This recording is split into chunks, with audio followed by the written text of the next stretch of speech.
On va tenter de passer au scanner ces points de crispation avec vous, Sophie Brune. Bonsoir Sophie. Bonsoir. D'abord, premier point, depuis quelques mois, comment a évolué le prix du carburant à la hausse, vrai ou faux ? À la hausse, c'est vrai. Depuis un an, regardez l'évolution des prix à la pompe. C'est vrai pour l'essence, c'est vrai encore plus pour le diesel. La tendance est nette malgré la légère décrue observée ces dernières semaines. En un an, en moyenne, on est passé de 1,42 à 1,46 euros le litre d'essence, de 1,28 à 1,47 euros le litre de diesel. En revanche, si on prend un peu plus de recul et qu'on remonte par exemple à 2012, on se rend compte que les niveaux atteints cette année ne sont pas des records. On était même au-delà, par exemple, en avril 2012. Autre question ce soir sur les taxes justement sur ces carburants. Sont-elles ici en France finalement plus hautes que celles dans les autres pays européens ? Eh bien, la France fait aujourd'hui partie du top 3 des pays qui taxent le plus les carburants. Pour l'essence, les taxes représentent 64% du prix du litre contre 60% en moyenne dans la zone euro.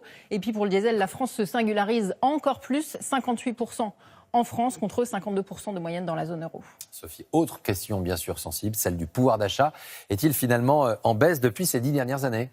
Eh bien oui, entre 2008 et 2016, le revenu disponible des ménages a baissé, moins 1,2%. Concrètement, cela signifie que en 2016, les Français n'avaient pas retrouvé le niveau de vie qu'ils avaient avant la grande crise économique de 2008. Cela dit, on est aujourd'hui sur une pente ascendante puisque le pouvoir d'achat a augmenté en 2017, plus 1%.